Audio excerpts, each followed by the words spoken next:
할렐루야, 반갑습니다. 하나님 말씀 먼저 봉독하겠습니다. 하나님 말씀은 계속해서 빛의 창조에 숨은 비밀, 창세기 1장 2절에서 5절까지입니다. 다 같이. 땅이 혼돈하고 공허하며 흑암이 깊음 위에 있고 하나님의 영은 수면 위에 운행하시니라. 하나님이 이르시되 빛이 있으라 하시니 빛이 있었고 그 빛이 하나님의 보시기에 좋았더라. 하나님이 빛과 어둠을 나누사 하나님이 빛을 낮이라 부르시고 어둠을 밤이라 부르시니라. 저녁이 되며 아침이 되니 이는 첫째 날이니라. 아멘. 빛의 창조에 숨은 비밀. 오늘은 그 시리즈 7번째로 아침, 한반도의 아침은 어떻게 올 것인가? 한반도의 아침이란 어떤 것인가? 한반도의 아침은 것도 없는 통일이라고 이렇게 볼 수가 있습니다. 지난주에는 저녁에서 아침으로 가는 그 어두운 과정 배후에서 하나님이 의를 나타내신다.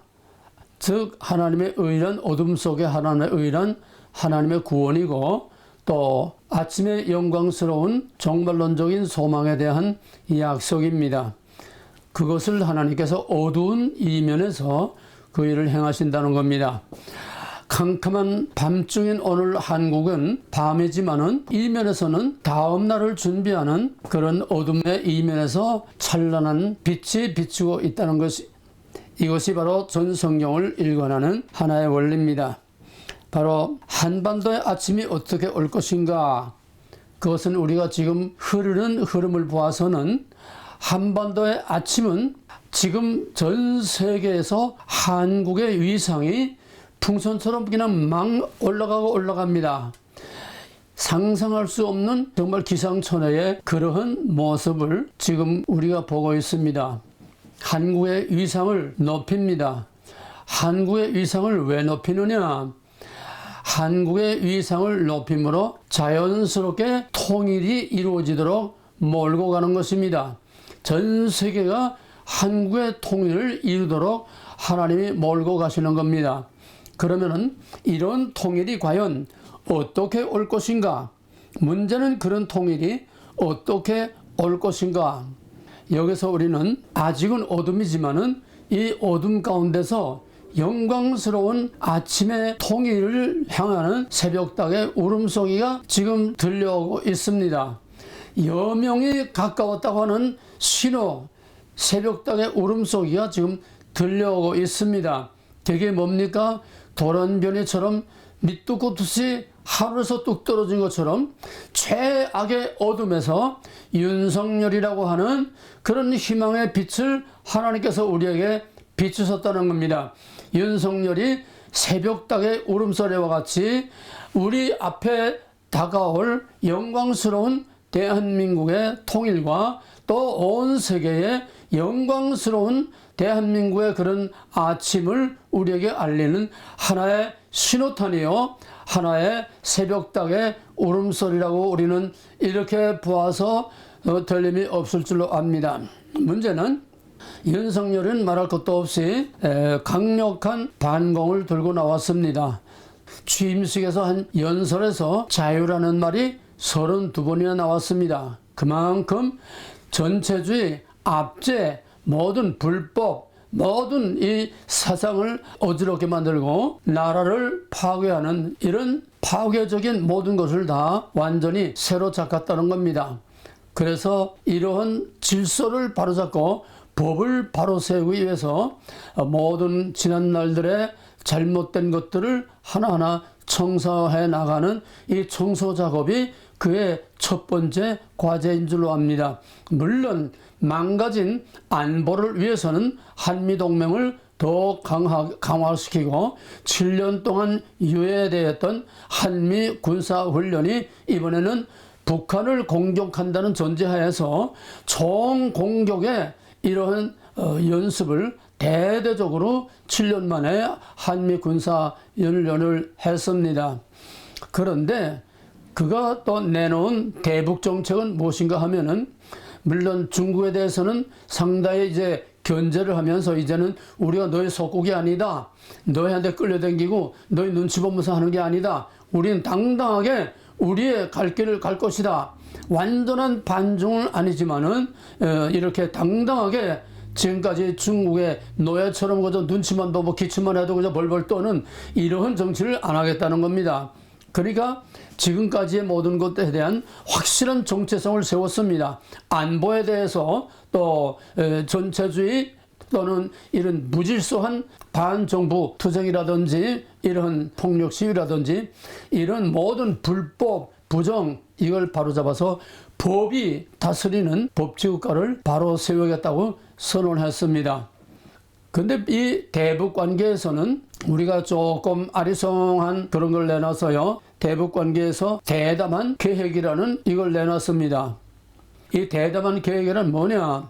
북한이 완전히 비핵화를 다 하지 않아도 CVID 불가역적인 다시 돌이킬 수 없는 상태로 완벽한 핵 폐기를 하지 않아도 핵을 폐기하겠다는 선언만 해도 우리는 단계적으로 북한의 모든 식량 문제나 안보 문제나 북한의 모든 경제적인 문제를 우리가 다 해결해 주겠다. 얼른 보면 상당히 대범한 정책으로 이렇게 보여집니다.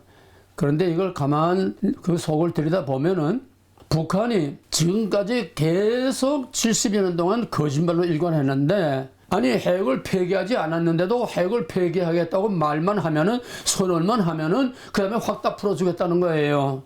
이게 뭡니까? 과거에 김대중이 이소프의 우화에 나오는 햇빛과 강한 바람 가지고는 그 고통을 베낄 수 없다. 햇빛을 비춰주면은 자연스럽게 그 고통을 벗을 것이다. 그래서 무조건 북한에게 그냥 퍼주고 잘만 해주면은 결국은 무너질 것이다. 이게 바로 미국에 착각했던 바로 선례가 있습니다. 미국이 중국을 띄워서 유엔에 가입시키고 합법적인 체제 안에 들어와서 우리가 경제 지원을 해가지고 중국이 잘 살게 되면은 자연스럽게 민주화가 될 것이다. 경제가 부흥되고 잘 살면은 자연스럽게 민주주의로 돌아갈 것이다. 이래가지고 잔뜩 중국을 키워놨는데 결국은 어떻게 됐습니까? 호랑이 새끼를 길러서 이제는 미국이 중국한테 쩔쩔매게 생겼습니다. 똑같은 것이 바로 김대중의 햇빛 정책인데 그 햇빛 정책은 이미 영도 폐기된 증명이 된 그런 영도 폐기된 그런 건데도 똑같은 결과입니다. 핵을 폐기하지 않는데도 너희들을 퍼주고 경제적으로 또는 안보로 책임을 져주겠다. 그걸 어떻게 하려는지 난 도대체 이해할 수가 없어요. 역시 과거에 실패한 햇빛 정책과 대동소이한 이런 환상이 아닌가. 여기에 대해서는 많은 퀘션을 가질 수밖에 없고 많은 위험성, 많은 리스크가 여기에 있다고 볼 수밖에 없습니다. 우선 당장은 정치적인 안정을 위해서 국내적으로나 또 대북관계나 모든 국제관계에서 안정을 위해서 그렇게 안도에 안심할 수 있는 그런 정책으로 평화적인 정책으로 내놓을 수는 있습니다. 정치적으로 그럴 수는 있습니다. 그러나 이것은 입니다. 실패를 몇 번이나 그 얻어판 결과로 이제는 다 나타났는데 결국은 대담한 그런 계획이나 햇볕 정책이나 노무현 문재인 때 막 그냥 무조건 갖다가 들이퍼준 거나 다를 것이 하나도 없다는 겁니다. 여기서 우리가 약간의 퀴션을 가지고 리스크를 여기다가 담아놓고 그 다음으로 전전해 나가겠습니다. 그러면 그 윤석열이는 도대체 그 정체성이 뭐냐? 윤석열 대통령의 정체성이 뭐냐? 지금 나타난 요거 처음에 나타난 이 그림만 가지고는 우리가 확실히 알 수 없습니다. 보다 깊은 뿌리를 봐야 됩니다. 원인과 결과를 봐야 됩니다. 뿌리에서 바로 이 나무가 무슨 나무인지 대성 부른 나무는 똥잎부터 한다고 그러지 않습니까? 그런데 아직은 정치적인 여러 가지 복합이 깔려있기 때문에 아직은 확실한 정체성 알 수 없지요. 그러면 그 뿌리가 뭐냐? 그 뿌리는 박근혜를 탄핵시키고 문재인을 그 자리에 올려놓고 세월호와 타블렛 BC를 가지고서 나라를 엉뚱 뒤집어가지고 정권을 뒤엎어가지고 촛불 집회 해가지고 결국 문재인 정권, 박근혜 정권을 탄핵시키고 바로 거기에 문재인을 올려놓은 그 한국의 대표적인 세계화, 세계주의의 대표가 바로 홍석현입니다. 이건 뭐 세상이 다 아는 거예요. 홍석현은 프리메이슨이고 홍석현이는 바로 이런 뒤에서 우리 정치를 다 조종하는 최후의 보스는 바로 홍석현이라는 걸 세상이 다 압니다. 그러면은 이번 윤 대통령은 어떻게 대통령이 되냐? 우리가 물론 큰 그림에서 하나님의 섭리라고 하면은 할 말이 하나도 없어집니다. 하나님의 주권 한마디면 끝납니다. 하나님의 섭리 한마디면 끝납니다. 할 말이 없습니다. 그러나 현실은 현실이기 때문에 하나님이 이 현실을 누구를 통해서 어떻게 움직여 가느냐 하는 하나님의 섭리에 실제 나타난 사실들, 팩트를 통해서 우리는 그거를 한번 내다보고 짚어볼 수가 있으려고 봅니다. 그러면은 윤석열이 어떻게 대통령이 됐느냐? 표면에 나타난 형태상의 그 그림을 보면은 뭐 간단하죠. 윤석열이 문재인에게 충성해서 문재인의 덕으로 검찰총장까지 올라갔는데 끝판에 조국하고 추미애와의 충돌, 문재인, 조국 또 추미애 이 세 사람과의 충돌에서 윤석열이 무쇠덩어리 같이 담대하게 나간 이거를 가지고서 사람들이 그를 신뢰해서 정말 치가 떨리도록 지겨운 이런 정권을 바꾸고 우리가 좀 더 자유로운 대한민국의 본래 정체성을 회복하고 본래의 헌법이 정한 법치국가로 회복하기를 기대하는 그런 국민의 기대 가운데서 정말 기적같이 대통령이 된 것을 우리는 너무나 잘 압니다. 그러나 이건 표면에 나타난 그림이지 이게 진실이라고 다 볼 수는 없습니다. 그럼 뭐냐? 문재인을 대통령으로 만든 킹메이커, 한국의 모든 것을 다 좌우하고 박근혜를 끌어내리고 문재인을 오는 킹메이커 홍석현이 2003년에 김건희의 주선으로 서울지방검찰총장으로 있던 윤석열이를 술집에서 만났습니다. 그 만난 이후부터 윤석열이가 출세의 카드를 초스피드로 달리기 시작했습니다. 그래서 그 출세의 카드란 뭐냐? 박근혜 탄핵하는 겁니다. 1차적으로 박근혜 탄핵하는 데에 모든 것을 다 책임지는 바로 지방검찰청장으로서의 그런 주도적인 그런 역할을 그 세상이 지금 다 알고 또 한쪽에서 많은 비난을 하고 있지 않습니까? 그 주역을 함으로써 문재인에게 크로즈업 돼가지고 픽업돼서 검찰총장까지 올라갔습니다. 검찰총장으로 올라갔는데 끝판에 아까 말한 것처럼 문재인, 추미애, 조국 이 세 사람의 커넥션을 자꾸 파헤치고 자꾸 그 정부에 대한 그런 올바른 법을 집행하려고 하니까 여기서 엄청난 충돌이 일어나면서 거기서 결국은 굴하지 않고 사표를 내고 나왔습니다. 사표 내고 나온 지 1년 만에 대통령으로 올라갔습니다. 이런 예는 정말 세계에서도 보기가 드문 기적이라고밖에 할 수 없어요. 더더구나 완전히 다 선거의 결과를 다 미리 만들어 놓고 그 시스템이 그냥 돌아만 가면 저절로 다 야당에서 대통령이 나오게 돼 있는데 이재명이가 대통령이 되도록 다 각본이 돼 있는데 이거는 그 부정선거를 아무도 막을 자가 없어요. 노골적으로 대놓고 다 하기 때문에. 그런데 어떻게 0.75%라고 하는 있을 수 없는 그런 비율로 아슬아슬하게 대통령이 됐습니다. 이거 다 우연이 아닙니다. 물론 하나님의 섭리지만은 현실적으로 볼 때 누가 그렇게 했습니까? 킹메이커 홍석현이의 작품입니다.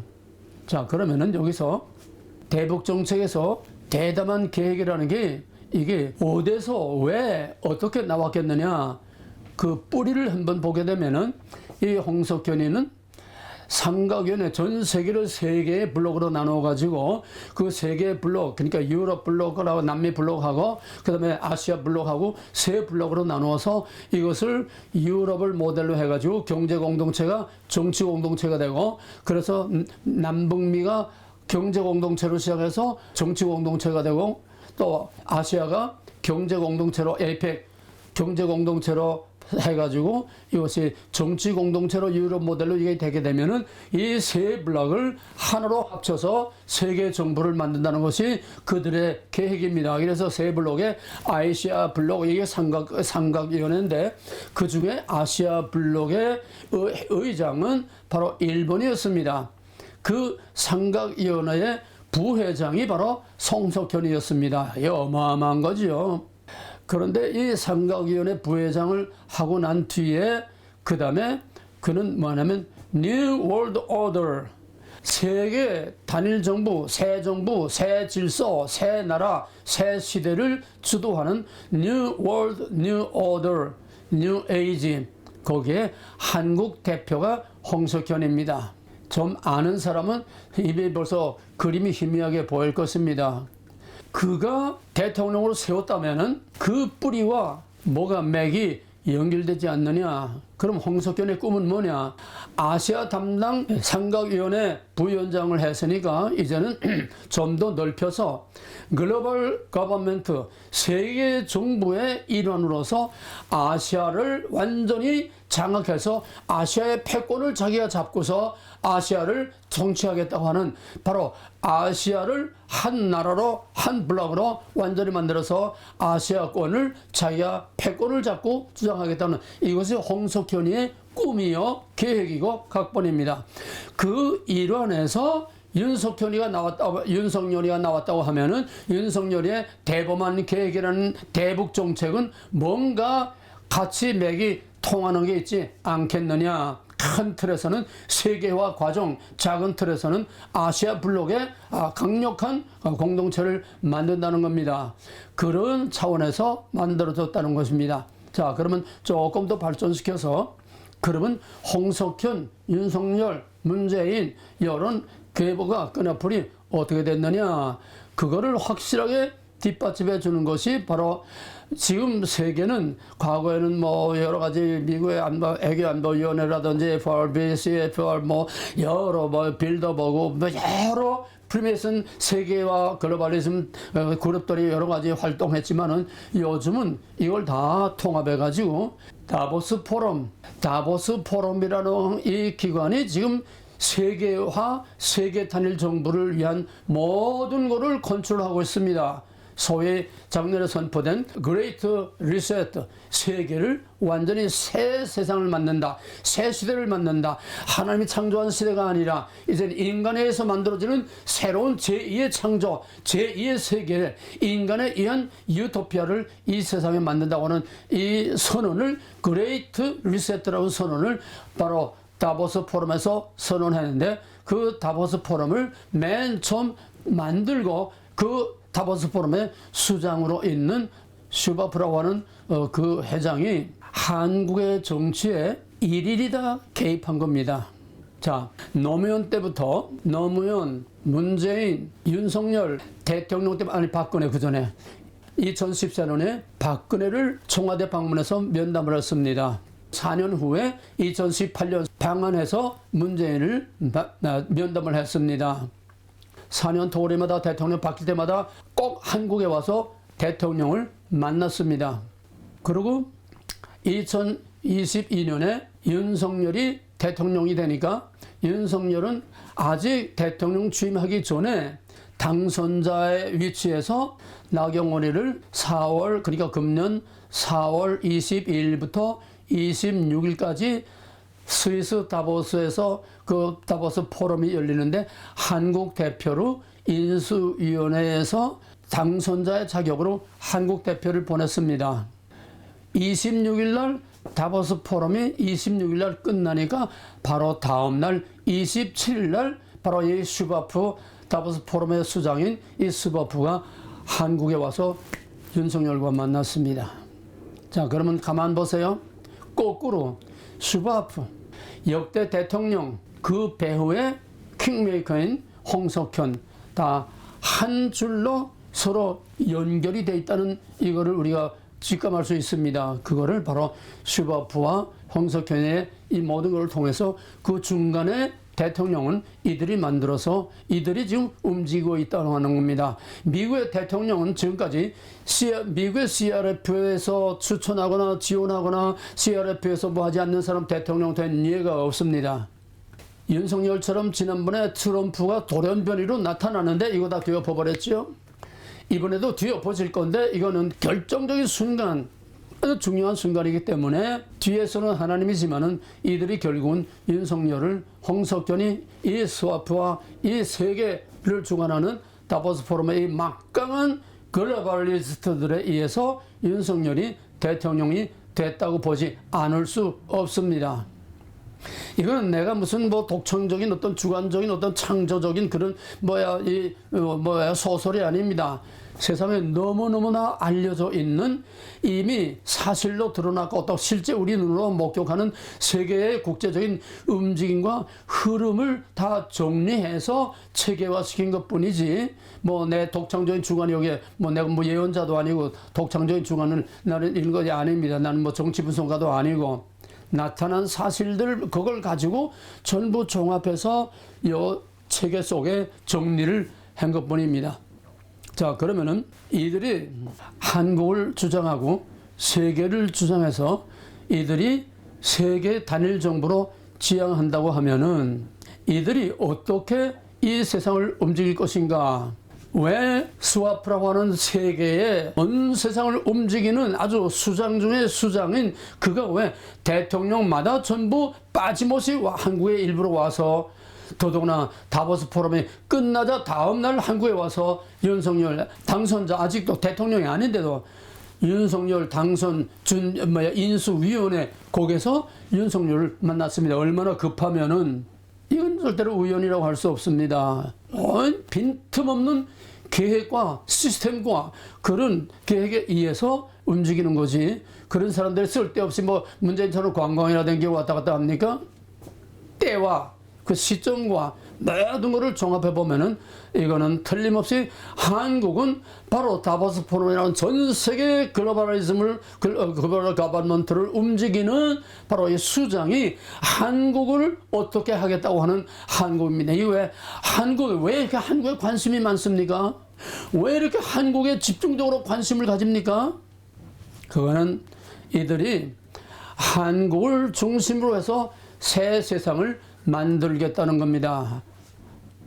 한국을 맨 최전선에 세워가지고 최전방에 세워가지고 한국 모델을 통해서 세계를 통합하겠다고 하는 바로 그런 계획이라고는 우리가 분명히 알 수가 있습니다. 한국에 막 포커스를 맞추고 한국의 시선과 관심을 집중시키고 있는 여기에는 뭔가 어마어마한 세계사적인 이런 음모와 어떤 공작과 계획이 분명히 있다고 밖에 볼 수가 없습니다. 그 큰 사람이 그 유명한 사람이 뭘 조그만 나라의 대통령 하나 됐다고 그냥 불이 나게 그냥 달려와서 만납니까? 그렇다면은 한국을 저들이 들었으려면은 우선 한국이 통일이 돼야 됩니다. 통일이 돼야 그 다음에 한국을 통해서 한국의 기술과 한국의 모든 경제력과 한국의 모든 것을 통해서 이제 세계를 점점 이제 세계를 한국화시키는 겁니다. 한국에 집중시킵니다. 한국을 중심으로 세계 구조를 새로 바꾸는 겁니다. 판도를 바꾸고 구조를 바꾸는 겁니다. 그러기 위해서는 통일은 필요 불가결한 요소요. 우리가 원해서 되는 것이 아니라 바로 그들이 필요로 하기 때문에 통일을 세계를 움직이는 세력이 통일을 가져오게 되는 것입니다. 그 통일이 어떻게 되면 전쟁을 통해서 할 거냐 뭐 어떻게 되는지 우리 구체적인 그 이상은 우리가 알 수 없지만 저들은 다 계획이 있고 말할 것도 없이 이거는 전쟁을 통해서보다는 어떤 정략적인 국제관계와 이런 정략적인 문제로 통일이 되지 않겠느냐 이렇게 보고 있습니다. 왜? 전쟁이 나면 남한 북한 다 그냥 쑥대밭이 됩니다. 북한에서는 뭐 가만 앉아 두고 맡기만 합니까? 어마어마한 그런 미사일과 이걸 다 가지고 있는데 최악의 경우 원자 폭탄까지도 한국에다 쏠 수 있는 미친놈인데 그걸 섣불리 이렇게 건드릴 수가 없어요. 미국도 못 건드려요. 그러니까 이거는 평화로운 방법으로 자연스럽게 세계사적인 흐름과 국제관계 안에서 평화로운 방법으로 통일이 될 것이고 통일이 돼서 한국을 통해서 저들의 목적을 이루겠다고 하는 것입니다. 아시아 블록에 대한 홍석현의 꿈이 바로 전 세계를 단일 정부로 만들겠다고 하는 슈바프 다보스 포럼의 꿈의 일부라고 할 때에 이거는 한 플랜 안에서 움직이는 한 통속이라고 볼 수밖에 없습니다. 이와 여기에 느닷없이 우크라이나 전쟁이 일어났습니다. 러시아가 이 거대한 그런 세계 정부와 세계화의 이런 거대한 플랜을 러시아가 깨뜨리고 들어왔습니다. 우크라이나 전쟁은 단순한 영토욕이 아닙니다. 어떤 단순한 군사적인 전략적인 그것만이 아닙니다. 어떤 표면의 형태일 뿐이에요. 푸틴은 서방 세계가 전 세계를 당선하는 패권을 용납하지 않겠다는 겁니다. 우리도 대국이다. 너희의 속국에 대해서 너희의 그 시스템 안에서 우리가 움직일 수 없다. 바로 글로벌리즘에 적극적으로 개입해서 이걸 깨뜨리려고 바로 폭탄을 던진 것이 바로 우크라이나 침공입니다. 서방 세계를 깨뜨리는 겁니다. 분산시키는 겁니다. 세계 정부를 세계화를 못하게 분산시키는 겁니다. 안티 글로벌리스트. 그러니까 유럽은 글로벌리즘, 푸틴은 안티 글로벌리즘. 그러니까 푸틴과 트럼프가 친할 수밖에 없는 겁니다. 트럼프도 그 내막에 깊은 거는 우리가 다 지금 말할 수 없고 알 수 없지만은 어쨌거나 푸틴도 강력한 안티 글로벌리즘, 또 전체주의, 사회주의 용납 못한다고 하는 겁니다. 세계주의 용납 못한다고 유엔에서 공식적으로 발표하지 않았습니까? 똑같아요. 형태만 다르고 모양만 다를 뿐이지 푸틴도 너희들에 의한 세계 패권을 우리는 용납하지 못하겠다. 깨뜨리겠다. 그래가지고 우크라이나 전쟁은 이건 빙산의 일각이고 그 다음에 에너지 전쟁으로 지금 유럽이 지금 말할 수 없는 큰 타격을 받고 있고 이런 에너지 전쟁을 통해서 또 우크라이나 전쟁과 에너지 전쟁이 맨 처음에 어디서부터 시작되나 하면은 2020년 1월 달에 코로나 팬데믹이 1월 달에 터지면서부터 점점 그 면역에 대한 이것 때문에 전 세계가 한국에 관심을 집중시키게 만들었습니다. 그래서 한국의 방역 시스템을 유엔의 모델 케이스로까지 딱 그렇게 해서 전 세계에 한국의 방역 모델을 따르라. 바로 팬데믹 때문에 한국이 전 세계의 의목이 집중되고 한국이 일단 떠올랐습니다. 코로나 팬데믹은 역사를 완전히 코로나 전, before 코로나 BC, after 코로나 AC, 이 세계 역사를 BC와 AC로 완전히 역사를 갈라놓은, 그래서 코로나 이전으로는 다시 돌아갈 수 없다고 빌 게이츠도 선언하고 다 여러 사람들이 다 선언을 했습니다. 거기에 동시에 코로나 팬데믹을 기점으로 해서 한국에 모든 관심이 집중되고 한국이 세계도 떠오르게 됐습니다. 물론 그 이전에는 K-팝이라는 걸 통해서 전 세계 관심을 많이 끌어먹고 있었지만은 결정적으로 정책적으로 국제적으로 확실하게 자리를 매김한 것은 바로 코로나로 인해서입니다. 그 다음에는 우크라이나가 터지니까 또 한국이 또 크로즈업이 되고 또 한국이 또 거기에 관심이 집중됩니다. 왜? 이제는 유럽도 지치고 미국도 지치고 러시아도 지칠 만큼 이제는 가고 있는데 푸틴은 절대로 물러서지 않을 겁니다. 물러서지 않는다고 그랬죠. 전쟁이 이렇게 쉽게 끝날 것이 아닙니다. 이거는 단순한 영토의 일부를 우리가 차지하느냐 못하느냐 하는 땅 따먹기가 아니에요. 이건 세계적인 전쟁입니다. 글로벌리즘과 안티 글로벌리즘의 싸움입니다. 이게 간단하게 이게 끝날 게 아닙니다. 그러니까 에너지 전쟁으로 나가지 않습니까? 가스라인을 잠가버리니까 유럽에서 난리가 났습니다. 그러니까 이거죠. 여기서 뜨는 것이 뭐냐면 코리아가 또 뜹니다. 왜? 코리아에서 이 유조선은 코리아밖에 만들 수가 없어요. 중국에 했다가 전부 다 깨져가지고 기한도 안 맞고 그 질적으로도 말이 안 돼가지고 전부 중국에 주문했더니 한국으로 다 돌아와서 지금 한국은 바로 이 조선 사업으로 지금 포화 상태예요. 몇 년 앞까지 지금 꽉 차 있습니다. 도구가 꽉 차서 기다리고 있어요.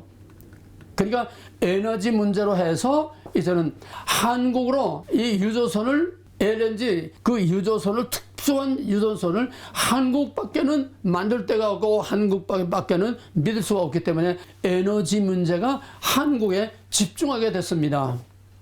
그 다음에는 우크라이나 사태가 터지니까 방위산업, 물론 그 이전에 호주하고 이제 탱크 문제 뭐 여러 가지 문제 이제 한 몇 년 동안 이렇게 서로 계획을 이제 준비해 오고 있었지만은 본격적으로 터진 것은 우크라이나 사태입니다. 우크라이나 사태가 터지니까 그 우크라이나 대통령이 우리 화상 연설로 국회에서도 연설하고 각 나라의 화상으로 연설하면서 우리를 도와달라, 무기를 도와달라. 특히 그가 우리에게 원한 거는 한국의 무기를 원했던 거예요. 근데 한국에서는 no. 우리가 인도적인 지원을 하겠지만은 무기는 지원할 수가 없다. 군사적인 지원으로 전쟁에 개입할 수는 없다. 한국에서 이게 잘랐습니다. 그러니까 유럽이 나와가지고도 유럽에서 한국의 무기를 우크라이나 좀 보내라. 한국의 우수한 무기를 우크라이나 보내라. 지금 방위산업 초현대 무기에서 한국의 무기를 당할 수가 없습니다.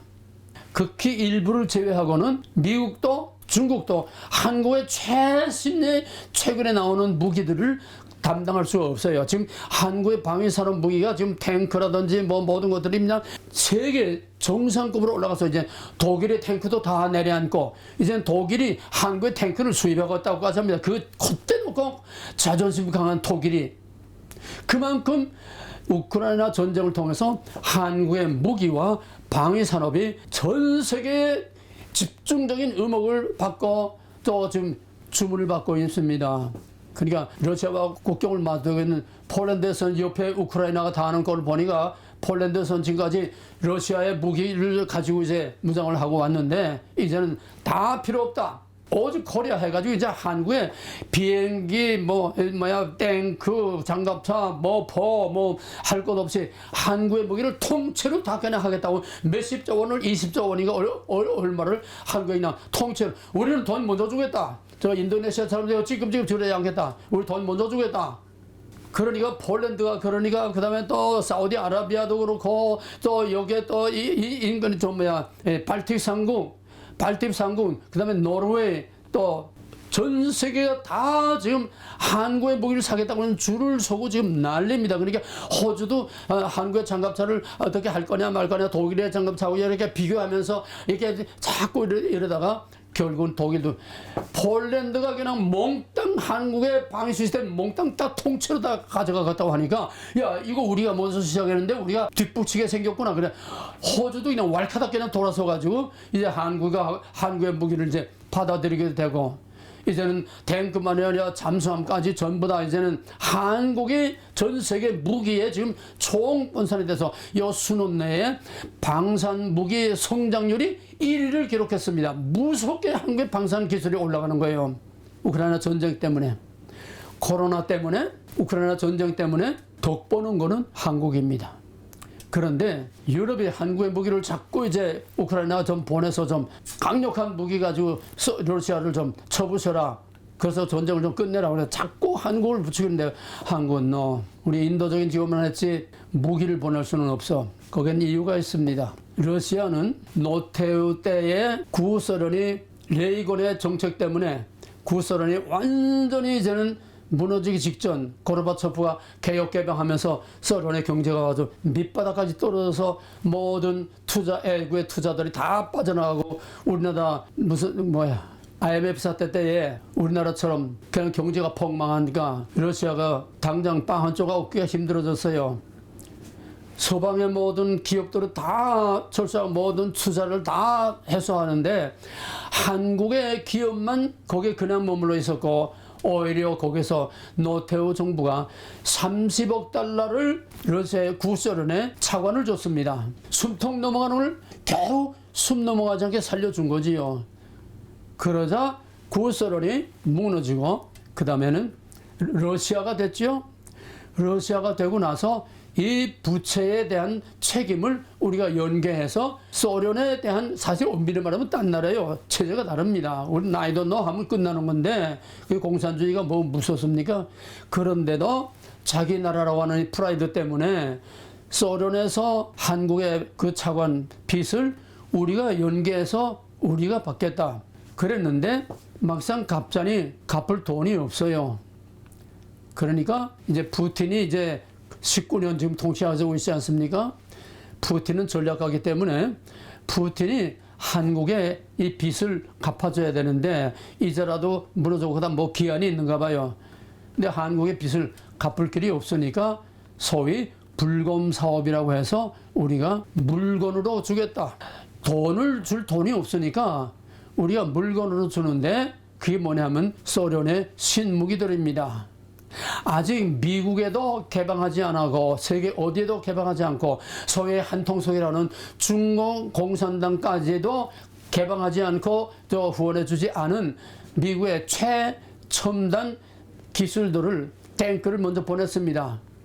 그냥 한국이 러시아에서 보내온 탱크를 역설계해가지고서 그때부터 이 탱크가 세계적인 탱크로 만든 것입니다. 미사일, 극초음속 미사일, 뭐 할 것 없이 잠수함 기술, 할 것 없이 소련의 최첨예 모든 방산 무기의 설계도와 그 핵심 비밀들을 러시아에서 차례차례 한국에 보내줬습니다. 이렇게 해서 불과 수년 내에 세계 초스피드로 세계 최강의 방산 무기 국가로 아주 1등으로 성장을 했어요. 이게 어떻게 합니까? 러시아의 기술입니다.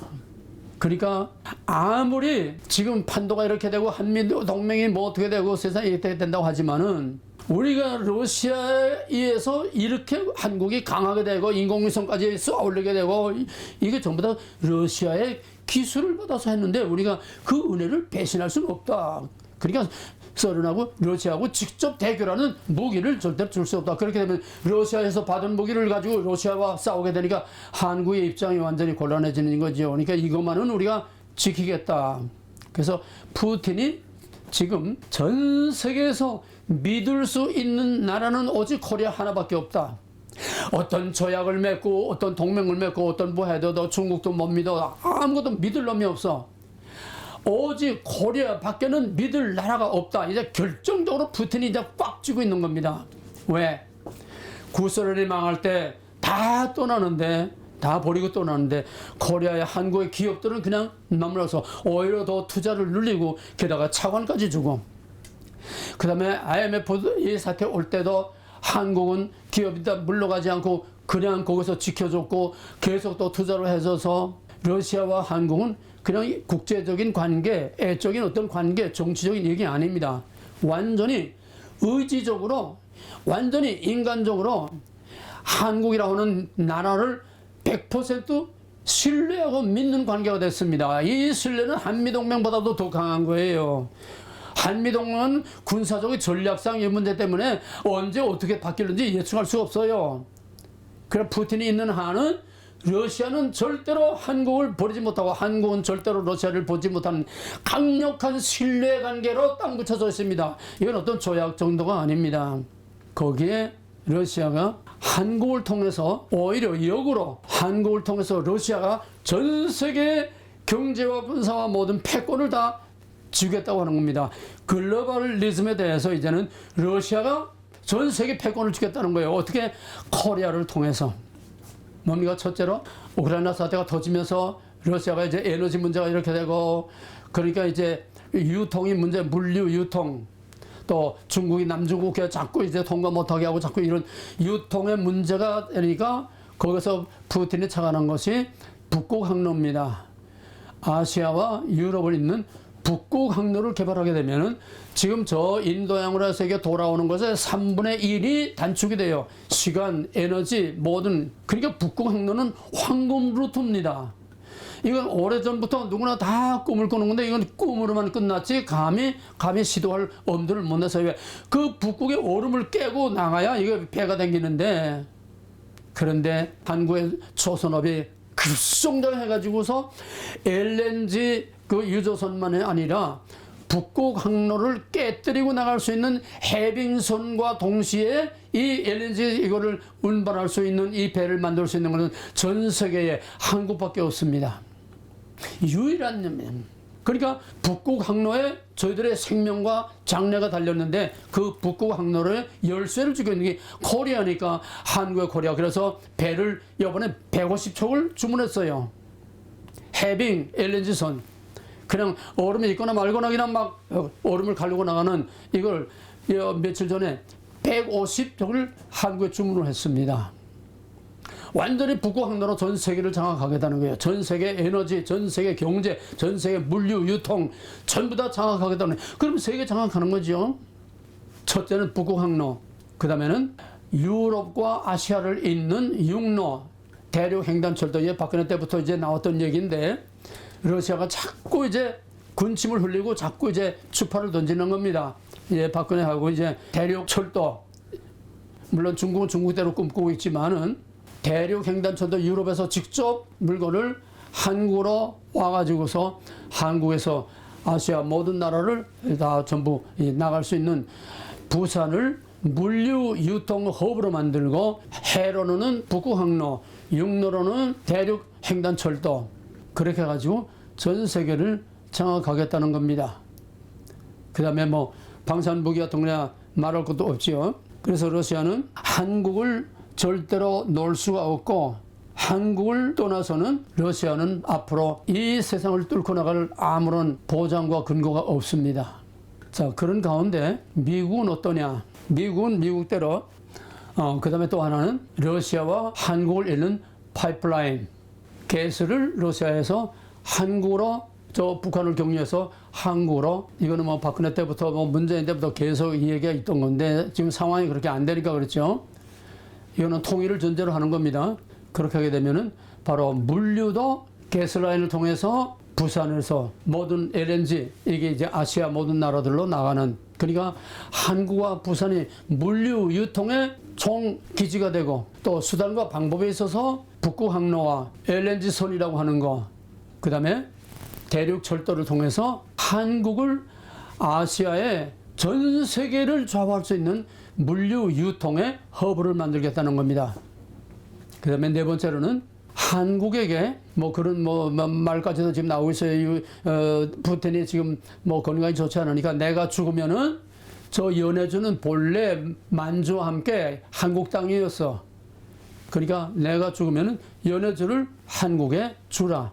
근데 연해주 주지사가 연해주와 그 국민들과 함께 지금 중앙정부가 연해주까지 도저히 아무 손길이 미치지 못하니까 너무 거리가 멀고, 그러니까 우리가 이렇게 소외돼서 극동에서 이런 생활을 하려면 우리는 본래 한국에 있냐, 한국에 붙여달라. 지금 독립운동을 하고 있어요. 연해주 주지사가 앞장서가지고 전 국민이 독립운동을 하고 있어요. 근데 푸틴이 한국 주겠다 지금 이렇게 말하고 있고, 또 푸틴이 자신해서 저 사할린, 한국 사람 많지 않습니까? 사할린과 거기서 일본으로 내려오는 유구열도, 이거를 한국에 주겠다. 그러니까 한국이 거기를 기지로 해서 경제를 부흥시키게 되면은 버려진 땅, 전혀 손길이 가닿지 않는 극동 러시아는 새로운 경제의 붐을 일으키게 되고, 새로운 경제의 큰 블록을 이루어서 또 하나의 새로운 세계를 만들겠다고 하는 커다란 경제적인 그런 부흥을 꿈꾸고 있는 겁니다. 한국 주겠다는 거예요. 그러면 한국처럼 금방 부흥을 시킨다는 겁니다. 그러면 미국은 어떠냐? 미국은 지금 4차 산업혁명이, 4차 산업혁명은 아까 말한 다보스 포럼을 창립한 그 스와프가 맨 처음에 선언한 겁니다. 스와프가 쓴 책이 4차 산업혁명이에요. 거기서 나온 거예요. 4차 산업혁명이라는 건 기술로 세계를, 새로운 세계를 만들겠다는 건데, 앞으로 세계를 장악하는 것은 기술입니다. 기술을 잡아야 모든 것을 다, 경제고 뭐 군사고 뭐고 다 기술을 잡아야 다 모든 걸 장악할 수 있습니다. 그래서 미국은 한국의 첨단 기술, 특히 반도체를 위시한 한국의 첨단 기술을 안아야 미국이 전 세계에 패권을 잡을 수 있고 전 세계를 움직일 수 있지. 한국 놓치게 되면 미국은 완전히 뒤로 물러나는 그런 세계 2등 국가로 전락할 수밖에 없다. 그러니까 한국을 어떻든 끼고 이 물류와 기술과 이거를 미국이 그래가지고 막 압력을 넣어가지고 윤석열 대통령 되자마자 그냥 20일 만에 한국에 와가지고 맞바로 삼성 거기에 가가지고서 뭐 얘기들 하고 그러지 않았습니까? 우리가 뭐 동맹 뭐 경제 동맹 뭐 어쩌고 저쩌고 했는데 그게 우리가 필요해서가 아니라 저희들이 이제 한국을 놓치면은 저희들은 신라의 달밤이 되는 거예요. 예? 먼 산만 쳐다보게 되는 거예요. 2등 국가로 밀려나는 거예요. 한국을 잡는 나라가 한국을 잡는 쪽이 전 세계를 장악하게 지금 그렇게 돼 있습니다. 그러니까 압력을 줘가지고 지금 뭐 현대자동차 또 삼성 뭐 이런 엄청난 투자를 지금 미국에 하고 있지 않습니까? 그런데 뒤통수를 얻어맞았어요. 강력한 우리 경제 공동체다 해놓고서는 미국의 전기차 정부 보조금, 아니 세계 다른 나라들은 다 똑같이 보조금을 주면서 한국 차만 미국에서 생산되지 않은 거는 한국 차는 전부 다 정부 보조서 싹 빼버려서 한국만 완전히 차별 대우를 한 겁니다. 완전히 뒤통수 얻어맞아 잔뜩 투자라고 해서 잔뜩 지금 투자해서 공장들 건설하고 있는데 한국만 뒤통수 얻어맞아서 한국만 자동차에 정부 지원을 보조를 하지 않겠다. 그러니까 미 국무부 장관부가 뭐라고 했냐면은 정부 보조금을 안 줘도 한국은 이미 다 투자하는 데 따르는 몇 년 동안에 세금 면제 가지고 한국은 뭐 얻을 거 다 얻지 않느냐. 다른 케이스에는 뭐 투자할 때 뭐 세금 면제 같은 거 특혜를 안 줍니까?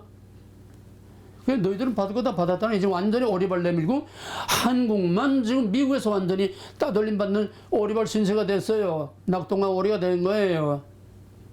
그건 뭐냐? 미국도 믿을 나라가 못 된다는 거를 한미동맹도 필요에 따라서 뭐 철수할 수도 있고 뭐 필요에 따라서 언제든지 미국은 한미동맹을 언제든지 흔들 수 있고 뭐 언제든지 미국을 뺄 수도 있고 믿을 수 없다는 겁니다. 대만 보세요. 그렇게 큰 소리 빵빵 치다가 또 요즘 또 한수 쭉 빠져가지고 무기는 도와주되 우리가 전쟁 나면 개입 안 한다. 이제는 너희 버리고 심지어는 뭐 좀 뭐 과장됐겠지만 이제는 대만을 너희들에게 중국에 포기하고 우리는 코리아를 끼겠다. 왜? 대만보다는 코리아가 더 대중 전략에서 더 전략적인 가치가 크기 때문에 믿을 수 없어요. 왔다 갔다 흔들려요. 그러면 객관적으로 볼 때 지금까지의 모든 것을 볼 때 한국이 믿을 수 있는 나라는 러시아밖에 없다는 얘기입니다. 역설적으로 이거 희귀하게 돌아가지 않습니까? 가장 믿어야 하고 믿을 수 있는 나라야라는 미국도 믿을 수가 없는 지금 흔들리고 있다는 얘기예요. 그런데 미국은 한국을 절대로 놓을 수 없다는 겁니다. 러시아도 한국을 절대로 놓을 수 없다는 겁니다. 이제는 유럽까지 나서서 유럽이 한국을 절대로 놓을 수 없다는 걸 이제는 완전히 전부 이저 말과 같이 한국을 중심으로 해서 지금 각축전이 벌어진 거예요. 우크라이나가 땅덩어리가 아닙니다. 이제는 더 큰 우주적인 차원에서 한국을 중심으로 해서 미국, 인도, 중국, 러시아, 유럽, 호주, 전 세계 강대국들이 서로 한국을 잡겠다고 지금 줄을 서서 아기다툼을 하면서 지금 이제 난리가 났어요. 왜 이럴까요?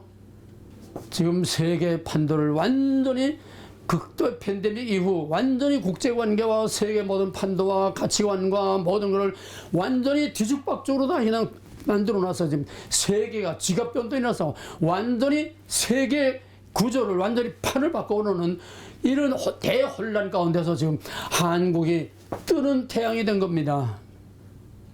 이건 누가 일부러 할래도 할 수가 없어요. 역사상 이런 예도 없었어요. 이런 짧은 시간 동안에 이렇게 직업 변동이 일어나고 이렇게 국제관계가 완전히 판이 바뀌고 뭐 알지도 못하는 조그만 나라 이렇게 전 세계가 거기에 매달려서 쩔쩔매고 있는 이런 역사는 역사상 없었습니다. 압축을 하면은 다윗 왕국 시대에 그 변방의 모든 나라들이 다윗의 그늘에 들어가지 않고는 안정을 누릴 수 없고 번영을 누릴 수 없다고 해서 자진해서 동맹을 맺고 자진해서 뇌물을 갖다 바치고 자진해서 전부 다 왕녀 공주 여자들 갖다 바치고 이래서 솔로몬이 그렇게 천명의 희빈을 거느리고 살린 거 아닙니까? 다윗의 왕국의 회복, 이스라엘의 회복, 그 영광스러운 다윗의 왕국의 회복 역사적으로 없습니다. 왜? 구약은 다 형태입니다. 신약은 영적인 시대입니다. 영적인 시대는 앞으로 다가올 영적인 것과 현실적인 것이 완전히 하나가 되는 새하늘과 새 땅의 종말의 그 그림자로서 영적인 세계를 통해서 지금 가시적으로 보여주는 것이 바로 새하늘과 새 땅의 마지막 주님 오실 때에 나타날 전 세계판이 뒤엎어지는 그런 역사를 우리 한반도를 통해서 세계 역사를 미리 보여주는 겁니다. 큰 역사를 움직이는 것은 하나님입니다. 그렇기 때문에 지금 전 세계를 글로벌리스트들로 해서 뭐 이름은 여러 가지입니다. 뭐 별의별 이름 다 붙일 수 있지만은 한마디로 말하면 세계 정부지요. 그림자 정부. 거기에 의해서 전 세계가 약속이고 강대국이고 할 것 없이 전부 다 거기에 의해서 지금 움직이고 흔들리고 있는데 누가 전 세계를 움직이고 흔들리든 누가 우리나라의 대통령이 되건 누가 실제로 우리나라를 이렇게 움직이든 수하부든 홍석현이든 윤석열이든 문재인이든 하나님께는 아무 의미가 없는 겁니다. 왜? 역사를 움직이시는 이는 하나님이시기 때문에 His story, His story. 하나님은 창조의 주권자이고 역사의 주권자이고 시작에서 끝까지 저녁에서 아침까지 모든 과정 속에서 하나님의 의를 나타내고 하나님의 계획을 이루어 나가시는 절대적인 주권자 하나님이 움직이는 거기 때문에 앞에 나와서 연기하는 배우가 누구냐가 문제가 아니에요. 그 영화, 그 드라마를 만드는 PD가 이런 역할을 누구에게 맡겨서 누가 어떤 역할을 할 것인가 PD가 다 하게 달려있어요. 유명한 배우라고 그냥 아무 데서나 유명한 게 아니에요. 거기에 써줘야 그 유명한 드라마에 그 사람을 그 핵심적인 거기다 기용을 해줘야 그 사람이 스타로 뜨는 겁니다. 요즘에 뭐 오징어 게임 같은 것도 그렇지요. 누가 역사를 움직이고 누가 어떤 세력을 움직이고 어둠의 권세가 아무리 클지라도 빛이 있으면 어둠은 그냥 사라지고 빛이 나타나는 겁니다. 할렐루야.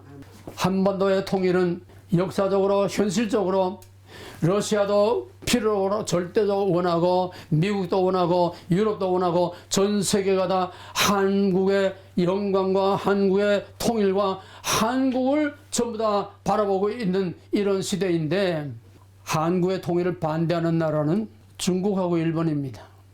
왜? 한국이 떠오르면 저희들은 아무것도 아니니까.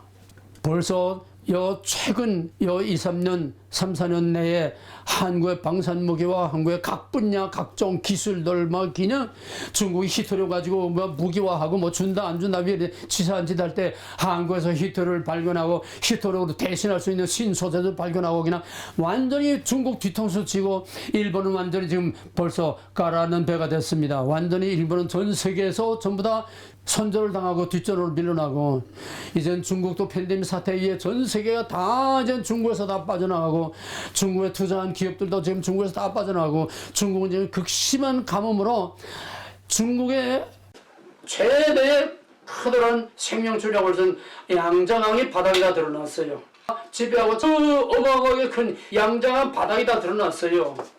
볼 수 있지만 경제적으로 천재지변 우리 여기 됐습니다. 힘이 완전히 중국은 지금 벌써 다 빠져나가고 있으라 다가오고 그 영광적인 남북은 와해 직전까지 가고 있습니다.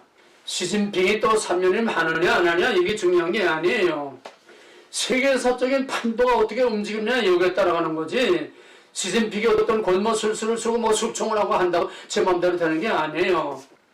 중국과 일본은 한국을 전 세계가 한국 중심이라서 확 띄우고 한국으로 경제, 정치, 군사 모든 면으로 전 세계를 다 지배하고 장악하게 되는 이런 세계가 되면은 중국은 자연히 와야 되고 신장 위구르고 독립운동을 하는데 신장 위구르 또 티베트가 또 이제 한족, 만주 중국이 다 분할되고 수밖에 없습니다. 하려고 해서 되는 게 아니라 막으려 해서 막아지는 게 아닙니다. 일본은 이제 자연히 이제 뒷전으로 밀려나고 전 세계에서 다 이제 뒤로 뭡니까? 세계에서 가장 부도덕하고 양심이 없는 나라가 바로 중국과 일본입니다. 한국이 잘 되는 걸 제일 못 보는 나라가 중국과 일본입니다. 하나님의 말씀대로예요. 시편 2편 너희는 그에게 입맞추라. 그를 섬기지 않는다는 다 망하리라. 이걸 뭐 성경 하나하나 갖다 대면서 풀면 뭐 얼마든지 재밌게 많이 풀 수 있지만은 뭐 그런 시간이 안 되니까 성경대로 가는 겁니다. 지금 성경대로 움직이는 거예요. 이 형태만 봐서는 안 돼요. 어떤 일방적인 어떤 관점만 가지고는 안 돼요. 저 우주에 올라가서 지구를 보는 것처럼 전 세계가 어떻게 지금 움직이는가 하는 것을 큰 그림으로 한눈으로 볼 수 있을 때에 성경이라는 렌즈를 통해서 한눈으로 볼 수 있을 때에 이러한 문제가 우리 옆에 임박한 것을 알 수가 있습니다. 역사를 움직이는 이는 하나님이십니다. 저녁에서 아침, 우리 한민족의 아침은 어떻게 올 것이냐? 한민족의 아침은 언제 올 것이냐? 이미 시작이 됐습니다. 이미 여명의 새벽닭이 울기 시작했습니다. 이미 여명의 희미한 불빛이 지금 동력에 떠오르고 있습니다. 그렇게 되면은 태양이 떠오르는 건 금방입니다. 여명의 동이 후원하게 뜨기 전에 태양이 뜨는 건 금방이에요. 아무리 태양이 짱짱 내 빛이 나도 서산에 넘어갈 때는 기웃기웃 하지만 금방 넘어가 버리고 말아요. 이게 세계의 흥망성쇠입니다. 이게 바로 한국과 중국, 일본의 대조적인 하나는 지는 해요, 하나는 뜨는 해입니다. 왜? 이제는 어둠의 권세는 물러나야 되고 이제는 빛이 있으라 아침에 종말론적인 하나님의 영광스러운 영원한 아침이 우리 옆에 다가오고 있기 때문입니다. 그 이상은 종말론으로도 따로 해야 되기 때문에 오르는 아침의 그 영광, 한반도에 어떻게 이 아침의 영광이 올 것인가? 한반도의 영광이라는 건 바로 다른 것이 아닌 남북 통일, 저 북한 땅도 우리와 같이 잘 살고 해서 번영하게 하는 거 좁은 눈으로는 그거지만은 그게 아니라 한반도를 통일하게 되면은 전 세계 투자자들이 지금 전 세계 투자 왕들이 전부 다 돈을 다 일본에서 돈 빼고 중국에서 돈 빼가지고 지금 보따리 싸고 있어요. 남북이 통일되면은 전 재산을 다 북한 땅에 다 쏟아붓겠다는 겁니다. 어두운 밤 마음에 잠겨 역사의 어둠 짙었을 때에 계명성 동쪽에 밝아 이 나라 여명이 왔다. 고요한 아침의 나라 빛 속이 새롭다. 이비의 삶속 밝혀 이 땅에 생명탄 나아간다. 옥토에 뿌리는 깊어 하늘로 줄기까지 섰을 때 가지 이복만을 해요 그 열매 만민이 산다. 고요한 아침의 나라 일꾼을 부른다. 하늘 씨앗이 되어 역사의 생명을 이어가리.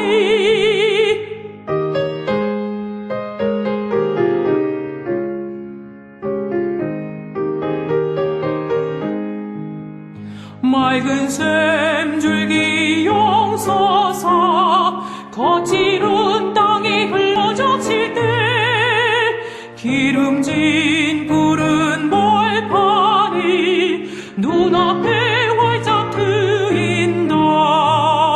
고요한 아침의 나라